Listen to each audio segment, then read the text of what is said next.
चलिए, पिछली क्लास में हम लोग बातचीत कर रहे थे, आपको बता रहे थे संविधान के बारे में और केंद्रीय विधायिका, राज्य विधायिका, और उसके बाद बताया था केंद्र और राज्य के बीच में कुछ रिलेशंस होते हैं, संबंध होते हैं।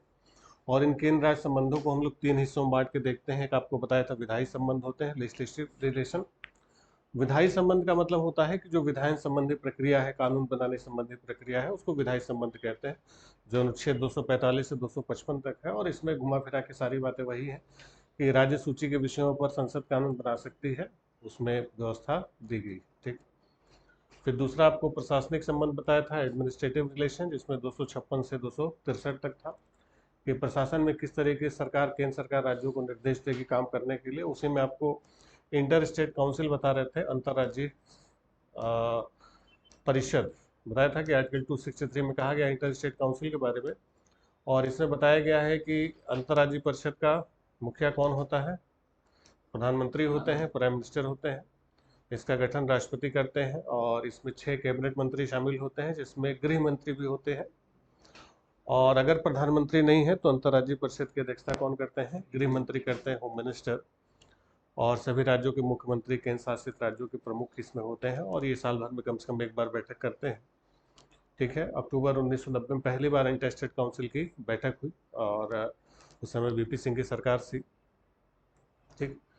चलिए, इसके बाद वित्तीय संबंध हम लोग को देखना था, फाइनेंशियल रिलेशन। वित्तीय संबंध लिख लीजिए।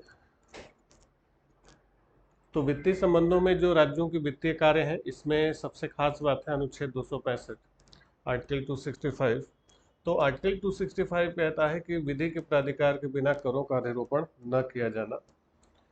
कि विधि के प्राधिकार के बिना, विधि यानी जो कानून बनता है, तो उसके बिना कोई भी टैक्स, करों को नहीं लगाया जा सकता। यानी ऐसा नहीं कि सरकार ने कहा कि आज हम टैक्स लगा दे देंगे, उसके लिए बाकायदा केंद्र को टैक्स लगाना है तो उससे पार्लियामेंट बिल पास करेगी और कहेगी टैक्स लगाया गया, या राज्य को लगाना है तो वो विधि के द्वारा पूरा प्रस्ताव पारित करेगी, तभी टैक्स कोई लगाया जाएगा। अपने मन से कोई टैक्स नहीं लगाया जाएगा। यानी टैक्स तब लगाया जाएगा जब विधि के प्राधिकार के बिना, यानी पूरा प्रोसीजर उसका होगा, तब जाके टैक्स लगेगा, अदरवाइज नहीं लगेगा। ठीक। एक जो इसमें सबसे खास बात है, अनुच्छेद 266, आर्टिकल 266 लिख लीजिए, बहुत इंपॉर्टेंट है। तो 266 में लिखा हुआ है कि भारत और राज्यों की संचित निधियां और लोक लेखे, consolidated funds and public accounts of India and the states. Bharat और राज्यों की संचित निधियां, ये बहुत इंपॉर्टेंट है, संचित निधियां।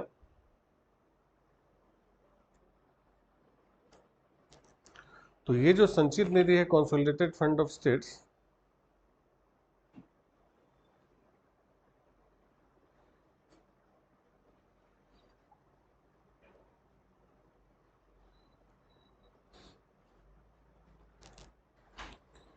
तो ये क्या है कि इसमें दोनों के बारे में कहा गया है, भारत के बारे में भी कहा गया है और राज्यों के बारे में। यानी कि एक तो भारत सरकार की संचित निधि है और बाकी किसकी है? अपने अपने राज्यों की। अब ये संचित निधि होती क्या है? कंसोलिडेटेड फंड होता क्या है कि सरकार की जो भी इनकम है, अर्थोपाय से जहां भी सरकार अपना आमदनी कर रही है, भारत सरकार हो चाहे राज्य सरकार हो, जैसे भारत सरकार को टैक्स हम लोग देखते हैं, टैक्स से पैसा जाता है, या जो सरकार विनिवेश कर रही, डिसइन्वेस्टमेंट कर रही है, या विदेशों से उधार ले रही, कहीं से भी, यानी जो भी सरकार के पास रेवेन्यू आया, पैसा आया भारत सरकार के पास, वो सब किस में जाएगा? भारत की संचित निधि में। राज्य सरकार कहीं से उधार ले रही है, उसके पास जो टैक्स आ रहा है वो जहाँ से वसूली कर रही है, तो राज्य सरकार का जो पैसा आया वो कहाँ पर जमा होगा? राज्य की संचित निधि में। यानी संचित निधि समझ लीजिए कि वो तालाब है जो इनकम की, सरकार की इनकम की सारी पाइपलाइन वही खुलती है, सारा पैसा वही जमा होगा। यानी सरकार के पास 1 रुपया भी जाएगा तो वो कहाँ जाएगा? संचित निधि। भारत सरकार के पास जा रहा है तो भारत की संचित निधि में जाएगा। और राज्य सरकारों के पास, यूपी सरकार के पास जा रहा है तो यूपी की संचित निधि, बिहार सरकार के पास जा रहा है तो बिहार की संचित निधि में ये पैसा चला जाएगा। ठीक। तो जो भी पैसा आएगा सरकार के पास कहीं से, किसी भी, यानी संचित निधि कहा जाता है कि वो तालाब है जिसमें सरकार के इनकम की सारी पाइपलाइन यहीं आके खुलती है। यानी सरकार के पास जो पैसा जाता है वो सब कहाँ जमा हो जाता है? संचित निधि में। एक तरीके से कह लिए कि सरकार की इनकमिंग पूरी है, सरकार का खजाने का तालाब है, यहीं पर पैसा जमा होता है सारा। अब इसमें पैसा आ तो जाता है लेकिन निकल नहीं सकता। संचित निधियां, ध्यान रखेंगे, पूरी तरीके से विधायिका के नियंत्रण में होती है, लेजिस्लेचर के। अब केंद्र की संचित निधि है तो केंद्रीय विधायिका कौन है? संसद। संसद कंट्रोल करेगी। राज्य की संचित निधि है तो राज्य की विधायिका कंट्रोल करेगी। यानी इससे पैसा निकालने के लिए आपको पार्लियामेंट से बिल पास कराना होगा, विधेयक। राज्यों से है तो राज्य वाला बिल पास कराना होगा। बिना बिल पास कराए यहाँ से 1 रुपया भी नहीं निकाला जा सकता। समझ गए? तो वो समझ लिए कि भारत की या राज्य सरकारों का वो पैसा है जो सरकारों के अंडर में होता है, और उससे धन को व्यय करने के लिए अनुमति किससे लेनी होती है? विधायिका से लेनी होती है। यहाँ बिल पास कराना बहुत मुश्किल काम नहीं होता। आपको बताया था कि पैसा कहीं से भी निकालना है, कौन सा अनुच्छेद चाहिए? 114 विनियोग विधेयक होता है ना, तो वही 114 से पास करेंगे और पैसा निकाल लेंगे, या मनी बिल पास करेंगे, पैसा निकाल लेंगे। निकालना आसान है, वो विधेयिका आराम से कर देगी, क्योंकि बताया था पैसे वाला सारा मामला सरकार कंट्रोल में होता है, उसमें कोई रोक टोक नहीं होती। लेकिन बिना बिल पास कराए इससे 1 रुपया नहीं निकल सकता। समझ गए? अब इसको देखिए संविधान में इसके लिए क्या कहा हुआ है। इसका संवैधानिक भाषा लिखा हुआ कि भारत सरकार को प्राप्त सभी राजस्व उस सरकार द्वारा राज हुंडियां निर्गमित करके उधार या अर्थोपाय द्वारा अग्रिम लिए गए सभी उधार और उधारों के प्रति समुदाय में उस सरकार को प्राप्त सभी धनराशियों की एक निश्चित संचित निधि बनेगी, जो भारत की संचित निधि से के नाम से ज्ञात होगी, तथा किसी राज्य सरकार को प्राप्त सभी राजस्व उस सरकार द्वारा राज हुंडियां निर्गमित करके उधार या अर्थोपाय द्वारा अग्रिम किए सभी उधारों द्वारा प्रति समुदाय में उस सरकार को प्राप्त सभी धनराशियों की एक संचित निधि बनेगी, जो राज्य की संचित निधि के नाम से जानी जाएगी। यानी वो केंद्र की भी है और राज्य की भी है। लिखा है कि भारत सरकार द्वारा किसी राज्य सरकार द्वारा या उसकी ओर से प्राप्त सभी लोक धनराशियां यथा स्थिति भारत के लोक लेखे या राज्य के लोक लेखे में जमा कराई जाएंगी। यानी जितना पैसा मिला सब जमा होगा किसमें? संचित निधि में जमा होगा। भारत की संचित निधि या राज्य की संचित निधि में से कोई भी धनराशियां विधि के अनुसार इस संविधान में उपबंधित प्रयोजनों की रीति से ही विनियोजित की जाएंगी, अन्यथा नहीं। यानी संविधान में मेंशन किया गया है उसी से पैसा निकल सकता है, अदरवाइज नहीं निकल सकता। सिंपल सा फंडा। ठीक है, या तो पहले इसमें लिख लीजिए, लिखिए इसमें एक लाइन लिखिए, all other public money Bharat सरकार या किसी राज्य सरकार द्वारा, भारत सरकार या किसी राज्य सरकार द्वारा all other public moneys received bye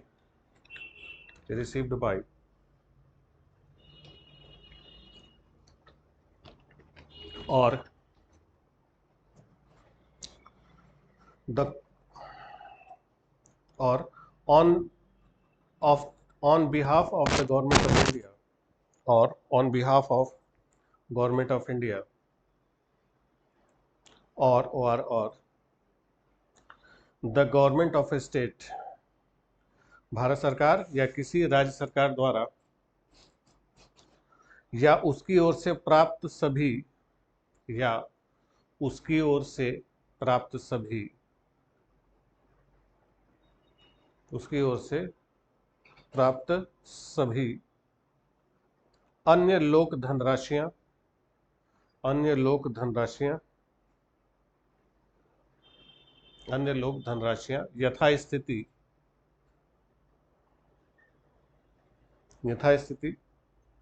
Bharat के लोक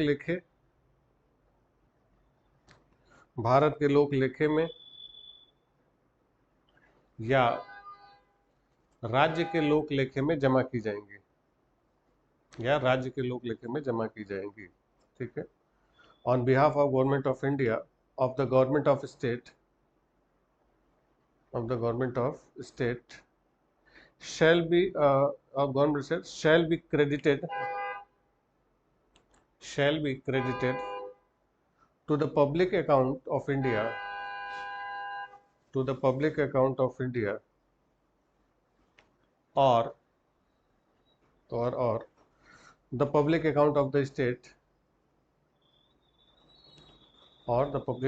the state as the case may be। ठीक। अगली लाइन सामान्य भाषा में लिख लीजिए, संविधान की भाषा थोड़ी सी टेढ़ी हो जाती है। लिख लीजिए, संचित निधि से धन के विनियोग के लिए to withdraw the money from consolidated fund, संचित निधि से धन के विनियोग के लिए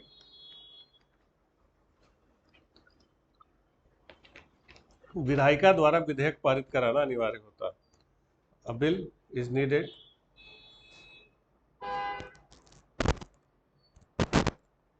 a bill passed by legislature, a bill passed by legislature is needed।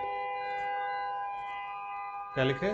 संचित निधि से धन के विनियोग के लिए विधायिका द्वारा विधेयक पारित करना आवश्यक होता है। यानी बिना विधेयक के कोई भी इससे धन की निकासी नहीं हो सकती। यानी पैसा निकालने के लिए क्या पास करना पड़ेगा? बिल पास करना पड़ेगा। हालांकि बिल पास कराना आसान होता है, बताया था कि पैसे का मामला सरकारों के पास होता है, लेकिन वो जरूरी है, बिना उसके पैसा नहीं निकल सकता। ठीक है, चलिए अगला लिख लिया आर्टिकल 267 267। आर्टिकल 267 267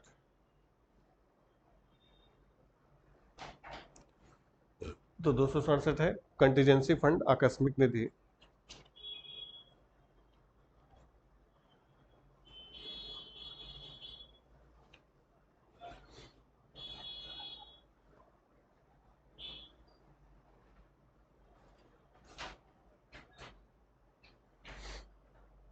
ठीक है, तो कंटीजेंसी फंड क्या होता है कि जैसे आपको बताया कि कंसोलिडेटेड फंड है कि सरकार की संचित निधि है 266। ठीक, और इससे पैसा कैसे निकलेगा? बिल पास करा के निकलेगा। लेकिन होता क्या है कि संसद हमेशा तो बैठक में होती नहीं, मान लीजिए बैठक नहीं चली, उसमें पैसे की जरूरत पड़े तो फिर से बुलाएंगे, प्रोसीजर करेंगे, लंबा समय लगेगा। तो इसलिए पहले ही 266 में से पैसा पास करा के किस में कर लेते हैं? 267 में डाल लेते हैं पहले ही। ठीक, बिल पास करा के पहले ही डालिए। जो आपको बताया था 115 116 ने बोर्ड साउंड अकाउंट या अप्रोप्रिएट, ये आपका जो बताया था बिल ऑफ क्रेडिट है, ठीक है, प्रत्यादान अनुदान अपवाद अनुदान, वो सब पहले निकाल लिया जाता है। तो पहले ही से एक्स्ट्रा पैसा पास करा के किस में डाल लेंगे? 267 में डाल लेंगे। और इसको पूरी तरीके से हमारी कार्यपालिका है, सरकार या सीधे के लिए राष्ट्रपति के अंडर में कर दी जाती है। राज्य वाला है तो राज्य की राज्य की सरकार कंट्रोल करेगी, केंद्र वाला है तो केंद्र की सरकार। यानी आकस्मिक निधि से धन के विनियोग के लिए आपको बिल पास कराने की जरूरत नहीं होती, उसको पहले से पास करा के रख दिया जाता है। जैसे घर वाले आपको पैसा देते हैं तो आप जब घर वालों को पैसा खर्च करते हैं तो घर वाले कुछ पूछ के खर्चा करते होंगे कि आपको कोचिंग का फीस देना है, किताब देना है, कॉपी देना है, कमरे का भाड़ा देना है, जो भी देना है। ठीक, लेकिन बीड़ी सिगरेट तंबाकू गुटखा आवारागर्दी में जो खर्चा करते हैं उसके लिए घर वालों से पूछते हैं नहीं। तो घर वालों का एक पैसा होता है जो घर वालों से आप पूछ के खर्चा करते हैं। पैसा उन्होंने आपको दे दिया, तो जो घर वालों से पूछ के खर्चा करते हैं वो कौन सा होता है? 266। और जो उसी का एक हिसाब काट के अपने पास रख लेते हैं, जो बिना पूछे आवारागर्दी में खर्चा करते हैं, वो किस में आता है? पैसा उन्हीं का है, आपने अलग कर लिया कि इसके लिए हमें पूछने की जरूरत नहीं होगी। समझ गए? तो वो किस में आता है? कंटीजेंसी में। ठीक है, लिख लीजिए। यह पूरी तरीके से राष्ट्रपति या सरकार के अधीन होती। It's entirely under the president or government।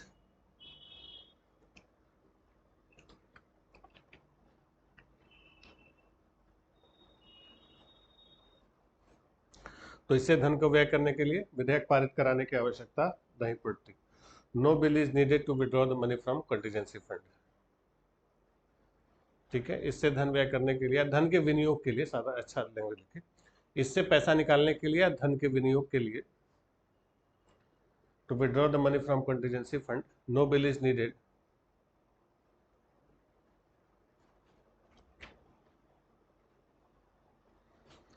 कोई विधेयक पारित करने की आवश्यकता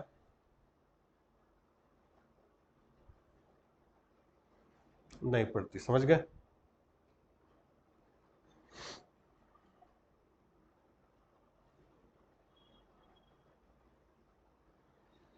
क्लियर हो गया?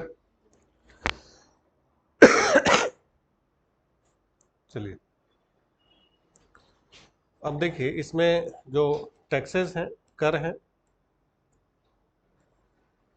अब देखिए जो टैक्सेस हैं, तो टैक्सेस में भी कई प्रकार के टैक्स होते हैं। टैक्सों को बहुत डिटेल में आप पढ़ेंगे, विस्तार से पढ़ेंगे। तो 6 प्रकार के टैक्स होते हैं। कुछ टैक्स ऐसे होते हैं जो केंद्र सरकार लगाती है, केंद्र सरकार वसूलती है, वसूल के अपने पास रख लेती है। कुछ टैक्स ऐसे होते हैं जो केंद्र सरकार लगाती है, केंद्र सरकार वसूलती है, वसूल के राज्यों को दे देती है। कुछ ऐसे होते हैं जो केंद्र लगाती है, केंद्र वसूलती है, वसूल के आधा अपने पास रख लेती है, आधा राज्यों को देती है। कुछ ऐसे होते हैं जो राज्य लगाती है, राज्य वसूलती है, वसूल के अपने पास रख लेती है। कुछ ऐसे होते हैं जो राज्य लगाती है, राज्य वसूलती है, वसूल के केंद्र को दे देती है। कुछ ऐसे होते हैं जो राज्य लगाती है, राज्य वसूलती है, वसूल के आधा अपने पास रखती है, आधा केंद्र के पास रखती है। तो 6 प्रकार के टैक्स होते हैं। तो उनका पूरा बहुत ही कॉम्प्लिकेटेड सिस्टम बना हुआ है। तो इन टैक्सेस का डिवीजन होता है, बंटवारा होता है। उसको भी संविधान में मेंशन किया गया है कि कौन कौन सा टैक्स है जो केंद्र सरकार लगाएगी, अपने पास रखेगी, या हालांकि अपने पास रखने वाले में दिक्कत नहीं है, दिक्कत होती है डिस्ट्रीब्यूशन जो राज्यों को देना है। तो उसमें कुछ लिख लीजिए कि जैसे अनुच्छेद 268 में दिया है कि संघ द्वारा उद्घोषित किए जाने वाले किंतु राज्यों द्वारा संग्रहित और विनियोजित किए जाने वाले शुल्क। यानी देखिए, लगाएगी कौन? केंद्र। वसूलेगी कौन? राज्य। और वसूल के उसको खुद क्या करेगी? खर्च करेगी। जैसे स्टाम्प ड्यूटी होती है, औषधि और प्रसाधन पर उत्पाद शुल्क होता है। ठीक, लिख लीजिए एक दो, लिखिए आर्टिकल 266 268 268। संघ द्वारा उद्घोषित किए जाने वाले duties levied by the union, यानी केंद्र उसको उद्घोषित करना मतलब लगाना, किंतु राज्यों द्वारा संग्रहित और विनियोजित किए जाने वाले। यानी केंद्र लगाएगी, राज्य उसको क्या करेगी? कलेक्ट करेगी, और क्या करेगी? उसको खर्च करेगी।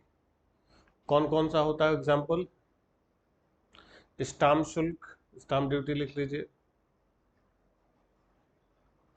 मेडिसिन और कॉस्मेटिक्स पर जो एक्साइज ड्यूटी लगती है।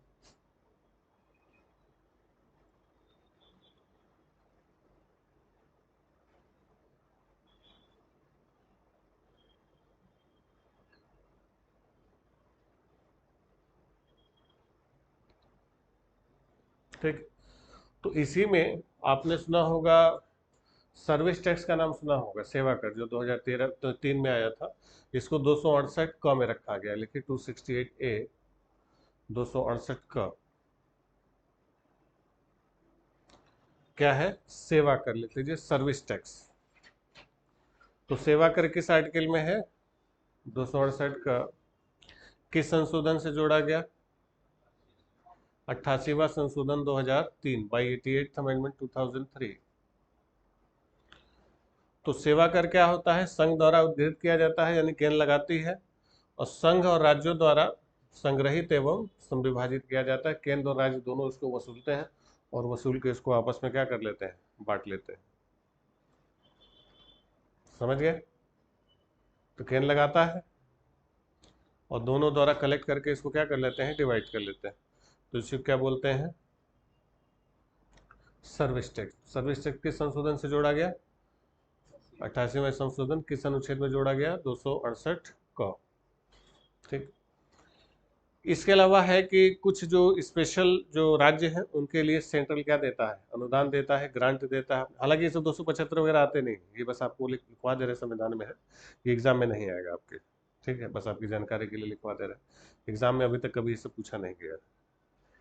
ठीक है, लेकिन होता है ना, एक क्वेश्चन इधर उधर से बहक के आ जाता है, तो एक बार नज़र में आप रखे रहिए, बस एग्जाम में अभी नहीं आए ये सब। हो गया?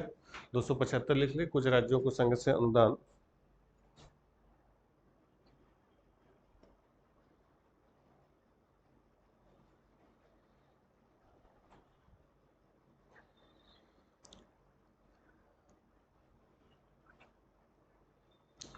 जैसे छठवीं अनुसूची है, असम है, कई सारी चीजें हैं।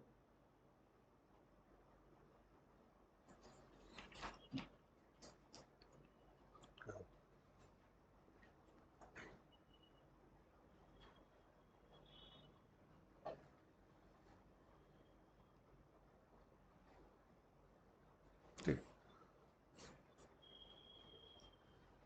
इसके बाद जीएसटी काउंसिल भी बनाएगी।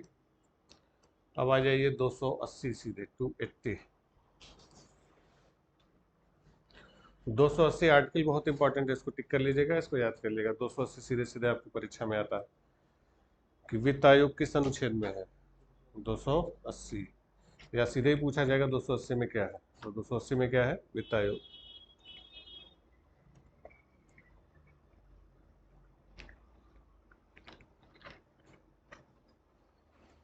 ठीक, तो वित्त आयोग क्या है? वित्त आयोग का गठन कौन करेगा? राष्ट्रपति। कब के लिए करते हैं? प्रत्येक 5 वर्ष के लिए। लिखिए, वित्त आयोग का गठन राष्ट्रपति द्वारा, form by president, for every 5 years, प्रत्येक 5 वर्ष के लिए। यानी वित्त आयोग का गठन राष्ट्रपति करेंगे, कितने साल के लिए? प्रत्येक 5 वर्ष के लिए। इसमें 4 सदस्य होते हैं और एक अध्यक्ष होता है। 1+4 का फॉर्मूला होता है। ठीक, यानी 4 क्या होंगे? सदस्य, और एक क्या होगा? अध्यक्ष। ठीक है। अब ये जो सदस्य होते हैं, तो सदस्यों के अनुभव में देखिए क्या किया गया है कि जो अध्यक्ष होगा तो अध्यक्ष को सार्वजनिक कार्यों का अनुभव, यानी पुराना कोई अफसर होगा। जो फर्स्ट मेंबर होगा वो क्या होगा कि उच्च न्यायालय के न्यायाधीश की योग्यता, जो हाई कोर्ट के जजेस की क्वालिफिकेशन होती है, उसके बराबर होना चाहिए। दूसरा सदस्य होता है कि सरकार के वित्त और लेखाओं का जानकारी ज्ञान रखने वाला। तीसरा सदस्य होता है वित्तीय और प्रशासनिक मामलों का अनुभव रखने वाला। और चौथा सदस्य होता है आर्थिक मामलों का विशेषज्ञ। तो अलग अलग एक्सपर्ट्स को इस वित्त आयोग में क्या कर की गई है? जगह दी गई है। अब ये जो वित्त आयोग बनाया गया, फाइनेंस कमीशन बनाया क्यों गया? वित्त आयोग बनाया इसलिए गया कि जैसे आपको जब 7 शेड्यूल पढ़ा रहे थे, 7वीं अनुसूची, तो वहां पर आपको बताया था कि जितने अच्छे अच्छे टैक्सेस है, बढ़िया बढ़िया कर है, वो सब किसके पास है? सेंट्रल के पास। राज्यों के पास खाली क्या दिया गया है? खर्चा दे दिया गया बिना मतलब का। ठीक, तो आमदनी केंद्र के पास ज़्यादा है और खर्चे राज्यों के पास ज़्यादा है। ठीक, तो ये जानबूझ के ऐसी व्यवस्था बनाई कि बताया ना, अगर तो ज़्यादा संसाधन नहीं देंगे, ज़्यादा देंगे सब कूद के भागना शुरू कर देते हैं, तो इसीलिए ज़्यादा संसाधन दिए नहीं। लेकिन सरकार को भी पता है, संविधान को भी पता है कि भाई राज्यों के पास संसाधन कम है, इसलिए हमारे संविधान में व्यवस्था दी गई कि जो मान लीजिए भारत सरकार के जो भी रेवेन्यू आया, राजस्व आया, उसका हर साल एक परसेंटेज फिक्स किया जाता है कि वो परसेंट किस में डिस्ट्रीब्यूट कर दिया जाएगा? राज्यों में वितरित कर दिया जाएगा। अब ये परसेंट कितना होगा, ये कौन बताएगा? वित्त आयोग बताएगा। समझ गया? यानी केंद्रीय राजस्व में राज्यों को हिस्सा, या केंद्र और राज्य के बीच राजस्व का बंटवारा, सिंपल सी बात।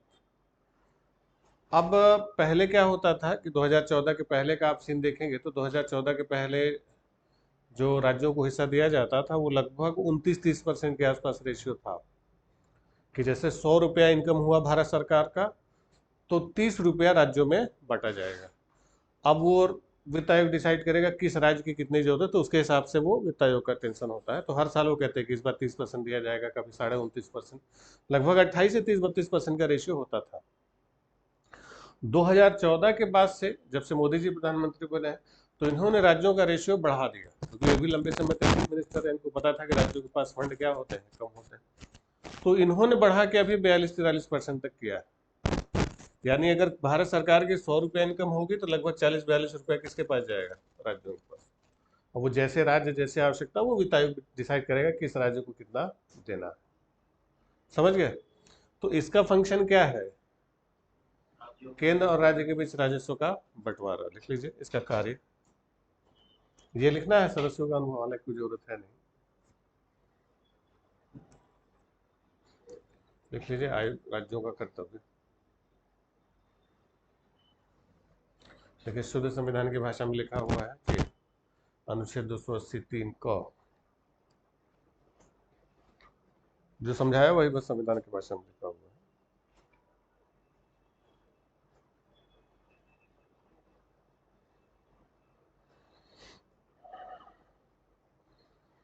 लिखा हुआ है, संघ और राज्यों के बीच करों के शुद्ध आगमों का वितरण और राज्यों के बीच ऐसे आगमों का आवंटन। समझ गए? आगमों का वितरण का मतलब डिस्ट्रीब्यूशन, शुद्ध आगमों का वितरण, डिस्ट्रीब्यूशन, और फिर राज्यों के बीच ऐसे आवंटन, यानी उनको दे देना। यानी जैसे केंद्र और राज्य के बीच फिक्स कर दिया 30%, मान लीजिए 42 रुपया फिक्स कर दिया। अब किस राज्य को कितना देना है ये भी बांटना पड़ेगा ना, तो वो सारा यानी राज्यों के बीच ऐसे आगमों का क्या है? आवंटन, यानी उनको बांट देना। तो जो आपको सामान्य भाषा में लिखा है, संविधान में एक्चुअली एग्जैक्टली यही लिखा हुआ है। भाषा थोड़ी सी संविधान की क्या है? टेढ़ी है। तो रफली लिखना चाहे तो लिख सकते हैं केंद्र और राज्य के बीच राजस्व का बंटवारा। संविधान की भाषा में लिखना चाहे तो ऐसे लिख सकते हैं आप। ठीक है, पूरा मेंशन किया है 280 3 का। या एक लाइन अपने भाषा में लिख लीजिए, केंद्र और राज्य के बीच राजस्व का बंटवारा, separation of revenue between central and state. और फिर इसको लिख लीजिए 280 3 का, दोनों हो जाएगा काम आपका। क्या आसान भाषा में पढ़े रहेंगे, टेढ़ा वाला भी समझ जाएगा।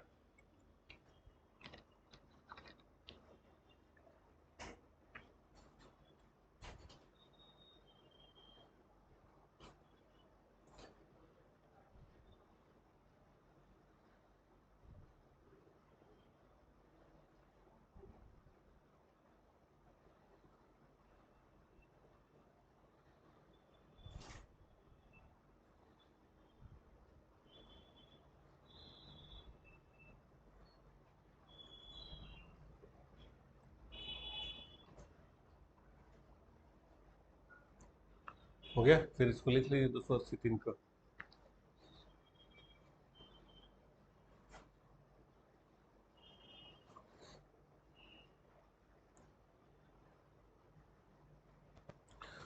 तो 280 में इसका क्या बताया गया है, पूरा फंक्शन बताया गया है, बहुत डिटेल में है।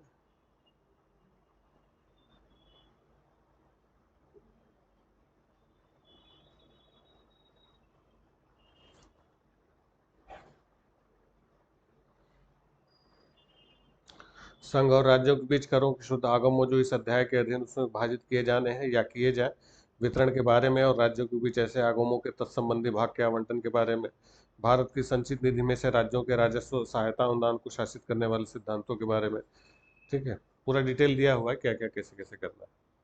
और फिर आर्टिकल 200 ये भी लिख लिया, भारत की संचित निधि निधि में से राज्यों के राजस्व में सहायता अनुदान को शासित करने वाले सिद्धांतों के बारे में, कि राज्यों को जो सहायता दी जाए, वह सहायता देनी ही पड़ेगी, तो उसके बारे में भी कौन बताता है, वित्त आयोग बताता है कि राज्यों को कितना सहायता दी जाए, सब्सिडीज दी जाती है।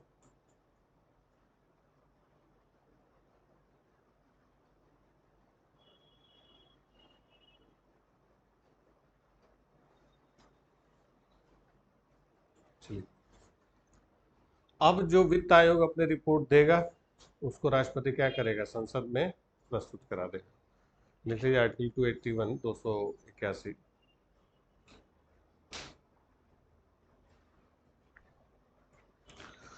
वित्त आयोग की रिपोर्ट राष्ट्रपति संसद में या संसद के समक्ष प्रस्तुत कराएंगे। Recommendations of the finance commission presented to the parliament by president, यानी वित्त आयोग को रिपोर्ट को राष्ट्रपति कहाँ रखवाएंगे, संसद में। संसद में इसको प्रस्तुत किया जाता है। ठीक है, तो वित्त आयोग की रिपोर्ट फाइनली कहाँ रखा जाएगा, भाई कोई भी चीज़ अप्रूवल पार्लियामेंट देती है, संसद में रखवाया जाएगा कि हाँ ये दिया है, और संसद उसको क्या करेगी, पास करेगी, भाई संसद पास करेगी करेगी।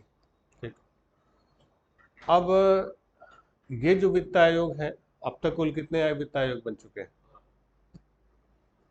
16। अब तक कितने फाइनेंस कमीशन बन चुके हैं, 16 बन चुके हैं। शॉर्ट आउट देखते नहीं हो, इसी पर 16वें वित्त आयोग पर भी एक वीडियो बनाए थे, अरविंद पनगड़िया, देखा करो। अरे शुरू नहीं हुआ तो क्या हुआ, बन चुका है। लिख लीजिए 16वां वित्त आयोग, 16th फाइनेंस कमीशन, 16वां वित्त आयोग। तो 16वां वित्त तक कब से कब तक रहेगा, 2025 से 30, 2025 टू 2030। इसके अध्यक्ष डॉक्टर अरविंद पनगड़िया, डॉक्टर अरविंद पनगड़िया।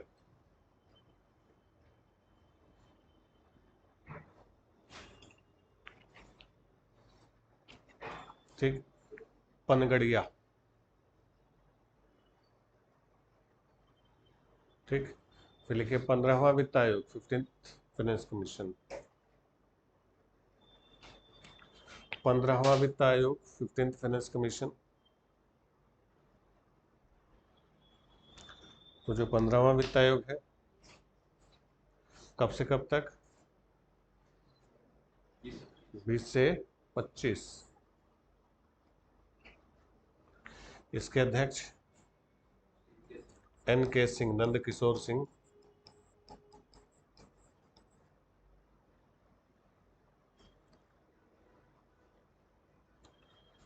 फिर लिख लीजिए 14वां वित्त आयोग, 14th फाइनेंस कमीशन। 14वां वित्त आयोग कब रहेगा? 5 साल और पीछे चले जाइए, 15 से।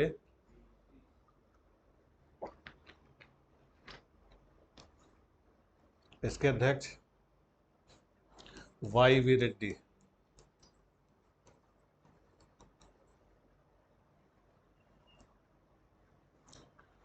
फिर लिखिए 13वां वित्त आयोग, 13th फाइनेंस कमीशन। ये कब से कब होगा? 2010 से 15।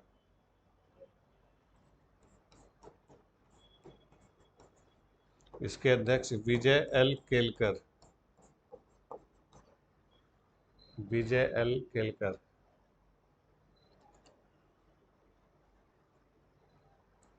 ठीक। इसके बाद लिखिए 12वां वित्त आयोग, 12th फाइनेंस कमीशन। 12वां वित्त आयोग, 12th फाइनेंस कमीशन। ये कब से कब रहेगा? 2005 से 10। इसके अध्यक्ष सी रंगराजन। सी रंगराजन। फिर पहला वित्त आयोग लिखिए, फर्स्ट फाइनेंस कमीशन। तो पहले वित्त आयोग के अध्यक्ष कौन है?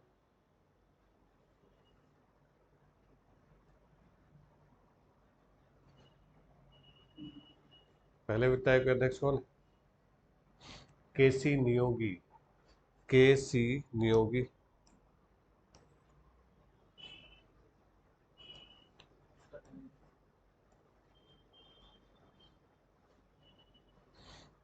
KC नियोगी। ठीक है। तो वित्त आयोग जो अपनी सिफारिशें देता है, वो मानना सरकार के लिए बाध्यकारी है या नहीं है? वो बस सिफारिश दे सकता है, मानना न मानना सरकार के ऊपर। लिख लीजिए वित्त आयोग की सिफारिशें, रिकमेंडेशंस ऑफ फाइनेंस कमीशन। वित्त आयोग की सिफारिशें सरकार के लिए बाध्यकारी नहीं होती। Recommendations of finance commission is not mandatory for government. तो वित्त आयोग की सिफारिश सरकार के लिए बाध्यकारी नहीं होंगी।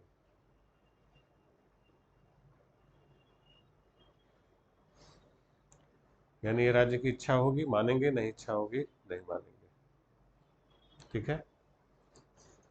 चलिए, तो ये वित्त आयोग में जितना भी फैक्ट आपको लिखवाया है सब इम्पोर्टेंट। आर्टिकल 280 भी, पहला वित्त आयोग भी, 12, 13, 14, 15, 16 कुछ भी आ सकता है, 12वां तक भी पूछा जा सकता है। ठीक है। तो इसमें जो जो लिखवाए हैं इसको ध्यान से पढ़िएगा। और इसका कार्य क्या है? केंद्र और राज्य के बीच राजस्व का बंटवारा करते हैं। ठीक है। चलिए, इसके अलावा कई सारी छूटें दी गई हैं कि जैसे 287 है कि exemption from taxes on electricity, कि भाई सरकार का कोई भी सिस्टम राज्य में काम कर रहा है तो अब राज्य सरकार बिजली का बिल उसे नहीं लेगी केंद्रीय ऑफिस से। ठीक। तो उस पर क्या दिया जाएगा? छूट दे दिया जाएगा।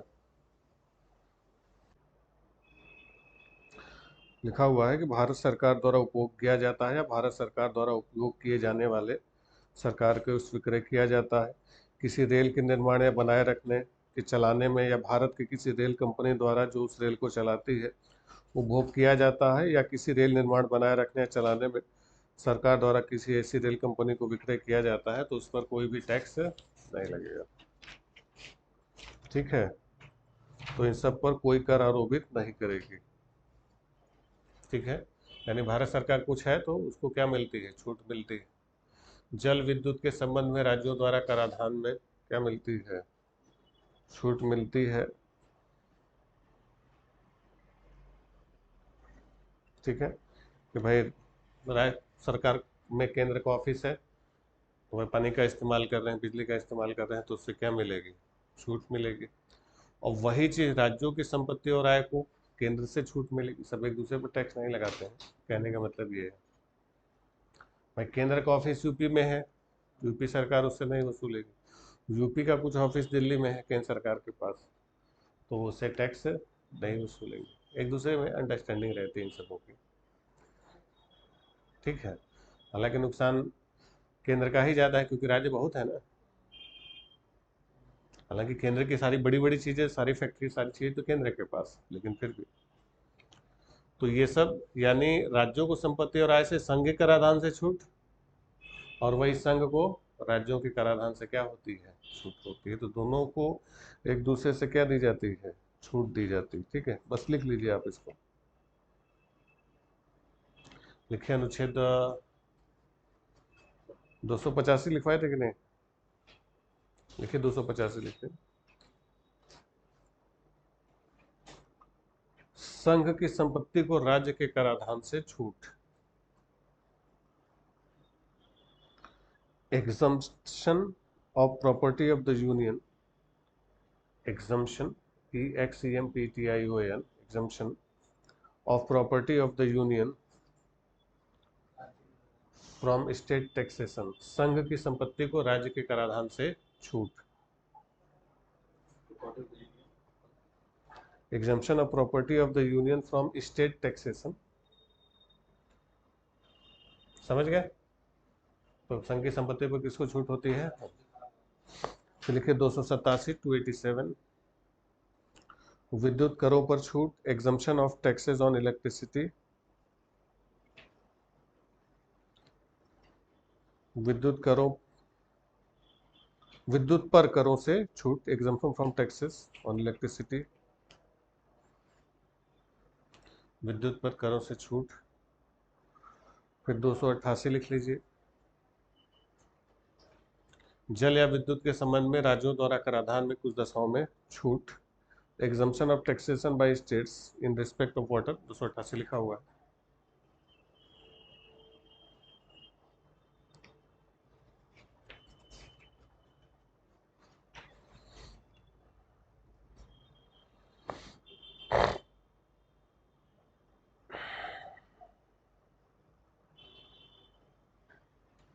ठीक। फिर 289 भी लिख लीजिएगा कि राज्यों की संपत्ति और आय को संघ के कराधान से छूट, यानी राज्यों की संपत्ति और आय को किससे छूट मिलती है? संघ से।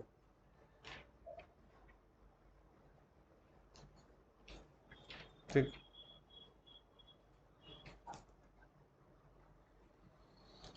इसके अलावा लिख लीजिए,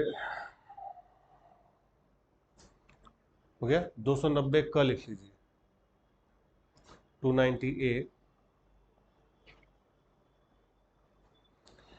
290 क लिखिए। Annual payment to certain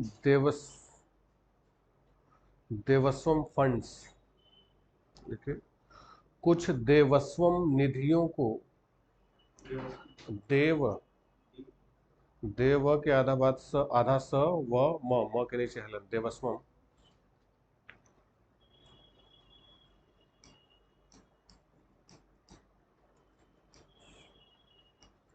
Devaswom निधियों को,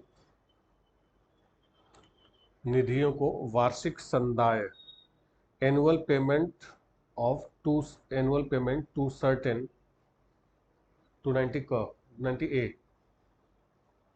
annual payment to certain Devaswom funds.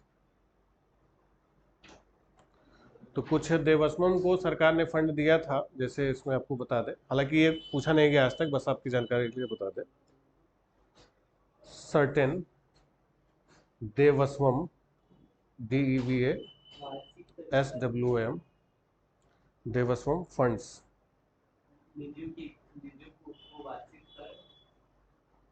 को वार्षिक संदाय, संदाय, संदाय यानी फंड देना है, पैसा सरकार देती है। लिखिए, अर्ज सुन लीजिए खाली इसको। इसमें दिया गया है कि प्रत्येक वर्ष 46,50,000 रुपए की राशि केरल राज्य की संचित निधि पर भारित की जाएगी और उस निधि में से तिरुवांकुर देवस्वम निधि को संदत्त की जाएगी और प्रत्येक वर्ष 13,50,000 रुपए की राशि तमिलनाडु राज्य की संचित निधि पर भारित की जाएगी और उस निधि में से 1 नवंबर 1956 को उस राज्य के तिरुवांकुर कोचिन राज्य से अंतरित राज्य के हिंदू मंदिरों और पवित्र स्थानों के संरक्षण के लिए उस राज्य के स्थापित देवस्वम निधि को संदत्त की जाएगी। यानी शुरुआत में समझौता किया गया थे, दो हैं केरल और तमिलनाडु के कुछ मंदिर और ट्रस्ट हैं, तो उनको पैसा देने की बात कही गई है कि भारत सरकार उनको क्या करेगी, पैसा देगी पहले से फंड। तो राज्य की संचित निधियों को पहले दे दिया गया है कि केरल वाले के लिए है कि प्रत्येक वर्ष 46,50,000 है। केरल का एक है मंदिर है तिरुवांकुर देवस्वम निधि, उसमें सरकार फंड देगी और प्रत्येक साल 13,50,000 रुपये तमिलनाडु का है, उसमें दिया जाएगा। तो कुछ देवस्वम फंड में शुरुआत में कोई समझौता हुआ होगा सरकार से अधिग्रहण के समय, तो उसी समझौते से कहा गया कि ठीक है आपको दिया जाएगा। जैसे एक प्रीवी पर्स था, में नहीं दिया है, लिख लीजिए आर्टिकल 291 अनुच्छेद 291 लिखा तो है, लिख लीजिए शासकों के निजी थैली प्रीवी पर्स PRIVY पर्स। तो ये था क्या कि प्रीवी पर्स का जो सिस्टम था कि जैसे बताया कि जब भारत स्वतंत्र हुआ तो राज्यों का अधिग्रहण किया गया, तो बहुत सारे क्षेत्र बताए कि जो राजाओं के अंडर में थे, राजा महाराजा जो लोग थे, तो ब्रिटिश सरकार उनको क्या करती थी, पेंशन देती थी। 1857 के बाद बताया कि सरकार ने अपनी पॉलिसी बदल दी थी और राजाओं को फंड देना शुरू किया था, बड़ी बड़ी टाइटलें देते थे। तो प्रीवी पर्स ब्रिटिश जमाने से उन राजाओं को दिया जाता है, जैसे सिंधिया थे, ये लोग थे, उन्होंने अंग्रेजों से समझौता किया तो सरकार उनको क्या देती थी, मतलब एक तरीके से सैलरी देती थी कि आपका राज्य हमने अधिकृत कर लिया, आपको इतना लाख रुपया, इसमें पेशवा को 8.5 लाख रुपया दिया, उनको इतना दिया, उनको उतना दिया, सबको दिया जाता था ब्रिटिश राज की तरफ से। तो फिर ये हुआ कि अब अधिग्रहण भारत सरकार ने किया, तो अब जो राजाओं की जो प्रीवी पर्स थे वो कौन देगा, भारत सरकार देगी। कि भाई जो ब्रिटिश इंडिया की जो देनदारियां थी, अब सारी देनदारियां किसकी हो गई, भारत सरकार की हो गई। तो जितने रजवाड़े थे उनके प्रीवी पर्स, और स्वतंत्रता के समय भी कई सारी शर्तें थी, तो उसमें जैसे 325 के आसपास छोटी बड़ी रियासतें थी, तो ज़्यादातर रियासतों ने विलय कर लिया। तो ये था कि राजाओं की जो रेपुटेशन है भाई, उनका अपना पूरा तामझाम होता था, तो ये हुआ कि उनको बना के रखा जाए, वो अपनी सारी चीज़ें दे रहे हैं लेकिन उनका अपना प्रीवी पर्स बनेगा। तो वह ठीक है, तो इसी 291 में क्या किसकी व्यवस्था की गई थी, प्रीवी पर्स की व्यवस्था की गई थी कि राजाओं को दिया जाता था।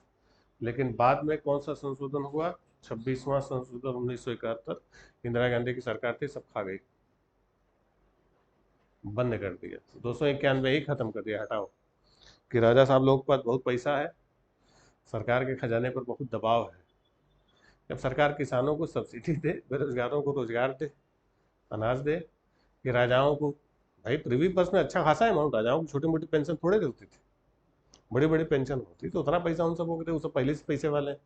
अरे पैसा है, धंधा पानी करो, बिजनेस करो, घर मकान अपना होटल बदलो, कि सरकार से कब तक पैसा लोगे, कब तक सरकार पालेगी। इसका बहुत विरोध हुआ था, लेकिन बताए ना, कई मामलों में इंदिरा गांधी को आयरन लेडी इसीलिए कहा जाता है। वो सबका, कई लोगों का तो खजाना खुदवा देती, निकालो कितना खजाना है देखे जरा। तो कई मामलों में इंदिरा गांधी को आयरन लेडी इसीलिए कहा जाता है कि भाई सरकार शुरुआत में तो दबाव में थी, और ठीक भी था कि जैसे बताया कि हमारे स्वतंत्रता संग्राम में कई सारे राजू रजवाड़ों का योगदान था, उसमें कोई शंका नहीं, योगदान दिया उन लोगों ने। लेकिन ये था कि भाई कब तक अपना योगदान वसूलेंगे आप, हो गया 20-25 साल मिल गया, प्रीव्यू पर मौज लीजिए, ठीक, कब तक। लेकिन उनका था कि भाई हम पुश्तैनी राजा हैं तो आगे भी वैसे चलता रहे, करना ही नहीं, हो गया भाई, जितना आपको करना था कर लिया, आपके पास पर्याप्त पैसा है, बिजनेस करिए, काम धंधा कीजिए, कि बैठ के सरकार प्रीव्यू पर तुमको डुबेगी, रजवाड़ा खत्म। बड़ा बवाल हुआ था प्रीव्यू पर्स के खत्म करने पर, तो इंदिरा गांधी का एक कांड था, उन्होंने बोला हटाओ, नहीं मिलेगा किसी को, एकदम सीरियस जीरो, मतलब ऐसा ही नहीं कम करना है, सीधा खत्म, 291 ही खत्म कर दिया, हटा दो, ठीक। तो लिखिए इसको किस संशोधन द्वारा हटाया गया, 26वां संशोधन 1971। यानी ये 291 खाली आपको बता दिया, अब हटा है नहीं, संविधान में अब क्या हो चुका है, समाप्त हो चुका है। यानी प्रीवी पर्स की व्यवस्था, और कौन था उस समय प्रधानमंत्री, इंदिरा गांधी। कुछ काम उन्होंने बहुत शानदार की, इसमें प्रीवी पर्स को समाप्त करना था। वह सरकार किसान को दे, अनाज दे, राशन दे, सब्सिडी दे, राजाओं को थोड़े देंगे प्रीवी पर्स, मना कर दिया। चलिए, इसके अलावा कुछ उधार लेना भी है, भारत सरकार उधार देती है, राज्य सरकार भी उधार लेती है इस अनुच्छेद से। लिखिए 292, ये सब हालांकि नहीं आया है कभी, ये भी नहीं आया, बस लिख लीजिए आप।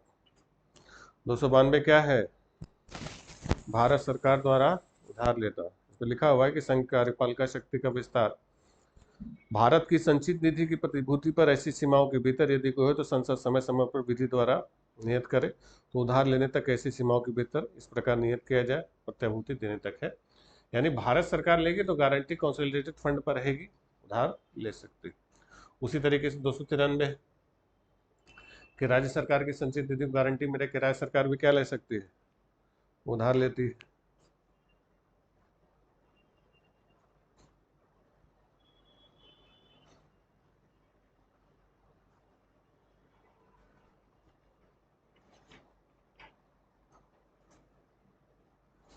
ठीक, इसके अलावा जैसे कि जो भारत की क्षेत्रीय सीमा है, तो राज्यों की अपनी अपनी सीमाएं हैं, लेकिन इसके बाहर समंदर में, जो समंदर में हम लोग पढ़ते हैं ना, continental shelf, deep sea plain, तो जो समुद्री सीमाएं हैं, तो समुद्री सीमाओं पर जो कॉन्टिनेंटल शेल्फ वाला जो हिस्सा है, महाद्वीपीय निमग्न तट जिसको हम लोग बोलते हैं, वो हिस्सा किसके कंट्रोल में रहेगा, भारत सरकार के नियंत्रण में रहेगा। या अंटार्कटिका में जाके झंडा गाड़ दिए तो राज्य सरकार क्लेम नहीं करेगी कि हमारा है, केरल का आदमी गया तो केरल बोल देगी हमारा है, वो किसका होगा, भारत सरकार का।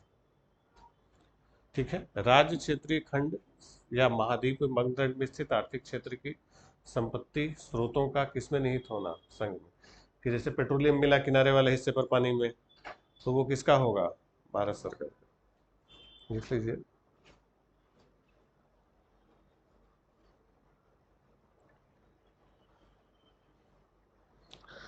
राज्य, क्षेत्रीय, सागर खंड या महाद्वीपीय मग्न तट भूमि में स्थित मूल्यवान चीजों का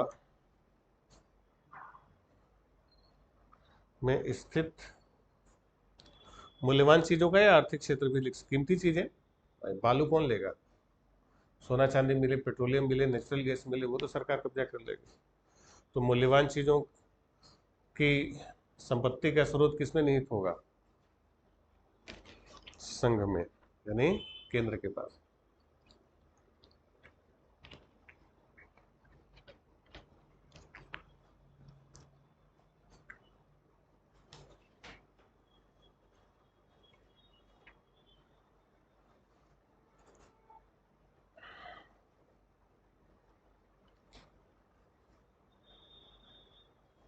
हो गया,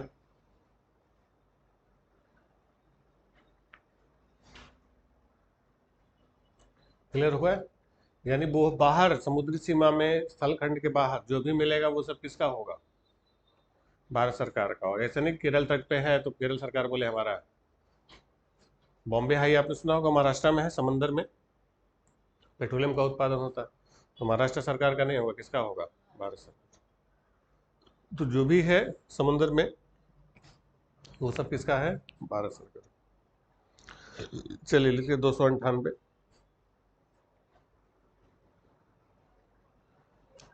व्यापार करने आदि की शक्ति कि सरकार क्या, राज्य क्या कर सकती है।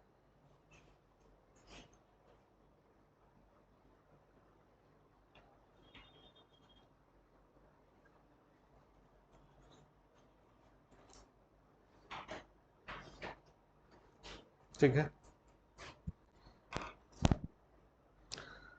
कि किसी व्यापार करने, किसी प्रयोजन के लिए संपत्ति का अर्जन, धारण और व्यय संविदा करने पर भी सरकार की शक्तियां होंगी, कि वो व्यापार कर सकते हैं, संपत्ति का अर्जन कर सकते हैं, संपत्ति को बढ़ा सकते हैं। सरकार होता है ना, कई सारे ट्रेड चलाती है, कई सारे होटल सरकार के हैं, कई सारे बैंक के, क्या है, सरकार व्यापार भी तो कर रही है।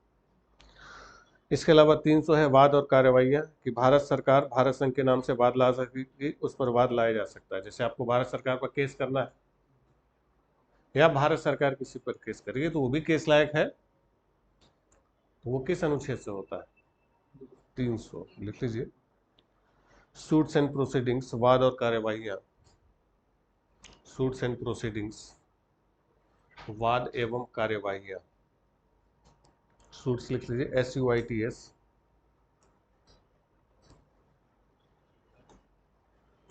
SUITS, सूट्स एंड प्रोसीडिंग्स, वाद एवं कार्यवाहियां।